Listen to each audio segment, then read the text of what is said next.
champion. Yes, I'm a champion. అందరికీ నమస్కారం. Ram Charan sir, very much thank you for blessing us. So మనకు లైఫ్లో అవసరమైనప్పుడు గార్డెన్ ఏంజల్స్ వచ్చి మనల్ని ప్రొటెక్ట్ చేస్తాయని చెప్పేసి అంటూ ఉంటారు. అట్లా నా లైఫ్లోకి వచ్చిన ఇద్దరు ఏంజల్స్, ఒకటి మా స్వప్నమ్మ, రెండు రోషన్. ఈ సినిమా ఈరోజు మొదలై పూర్తి చేసుకొని ఫినిష్ అవుతుందంటే ఒకటి మా స్వప్న గారి సంకల్పం, రెండోది రోషన్ నమ్మకం. రేపు పొద్దున 25వ తారీఖున ఈ సినిమా హిట్ కాబోతుంది. దాంట్లో 90% క్రెడిట్ వీళ్ళదే, ఒక 10% క్రెడిట్ మాత్రం నాది. ఎందుకు వాళ్ళు గార్డెన్ ఏంజల్స్ అనేదానికి ఒక 2 ఉదాహరణలు చెప్పి ఆపేస్తాం. ఒక 4-5 ఇయర్స్ బ్యాక్ స్వప్న గారిని మొదటిసారి కలిసి కథ చెప్పడం జరిగింది. తన కథ నచ్చింది. సో ఆ టైంలో కరోనా అవన్నీ వచ్చేసినాయి. ఎవరితో చేయాలి, ఎలా చేయాలి అని చెప్పేసి ప్లాన్ చేసుకునే టైంలో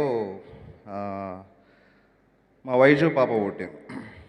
సరే, మా పాప పుట్టింది, బిజీ ఉంటుంది, ఒక 3-4 మంత్స్ మదర్హుడ్, మనల్ని పట్టించుకోలే, మనం వేరే పని చేసుకుందామని చెప్పేసి నేను అది ఆలోచిస్తుంటే కరెక్ట్గా బాగా గుర్తు, పాప పుట్టిన 2వ రోజుకి ఫోన్ వచ్చింది నాకు. మైట్ ఇంకా హాస్పిటల్లో ఉంటుంది. ఫోన్ చేసి, ప్రదీప్ ఆ సినిమా ఏమైంది, అదే మనం ఎవరికి చెప్పాలి, కథ విషయకి చెప్పాలి, వాళ్ళకి చెప్పాలి, ఇంకోరికి చెప్పాలి మాట్లాడుతున్నాం. సో నాకు అర్థం కాలేదు. అంటే తనకున్న ఒక మంచి కథను సినిమా చేయాలనే పిచ్చి, ఆ పిచ్చిలో ఒక 10% మనకున్నా కూడా నాకు తెలిసి నేను గ్రేట్ ఫిలిం మేకర్ని అయిపోతా. అండ్ తను ఒక డైరెక్టర్స్ డ్రీమ్ ప్రొడ్యూసర్.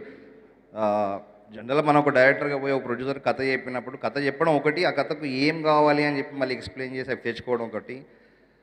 మిగతా ప్రొడ్యూసర్తో అది కొంచెం కష్టం అవుతుంది. కథ చెప్పినప్పుడు వాళ్ళకు ఏం కావాలి అనేదాన్ని కూడా మళ్ళీ ఎక్స్ప్లెయిన్ చేయాలి. స్వప్న గారితో ఆ ప్రాబ్లం లేదు. ఆమె కథ చెప్పినప్పుడు డైరెక్టర్కి ఎక్కువ క్లియర్గా ఆ విజన్ అర్థమైపోతుంది. నాకు ఇది కావాలి, టెక్నీషియన్ కావాలి, ఇది కావాలని అడగాల్సిన అవసరమే లేదు. కథకి ఏం కావాలో అది ఇస్తుంది.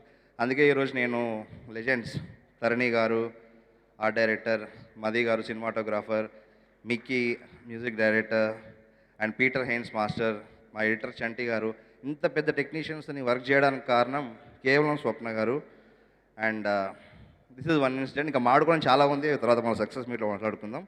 Second, my guardian angel Roshan.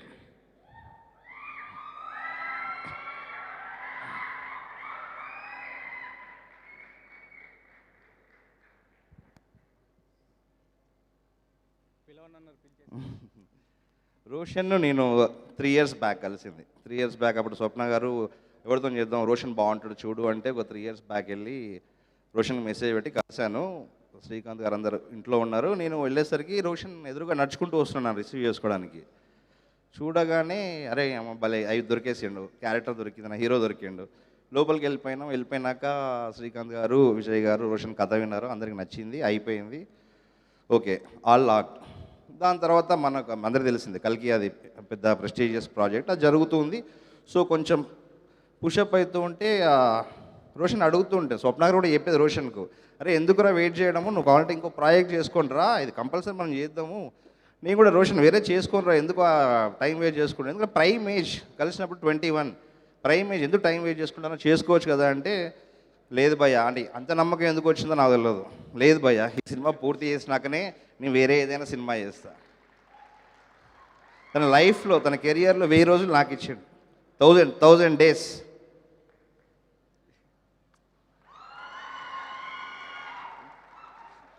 So మళ్ళీ తర్వాత ఆడుకుందాం సక్సెస్ మీట్లో. All the best Roshan sir, Dutt sir, thank you very much. స్వప్నగా ఎక్కడుంది? థ్యాంక్ యూ స్వప్న గారు, చెల్లండి, బాయ్. ఆవిడ స్టిల్ కష్టపడుతూనే ఉన్నారు.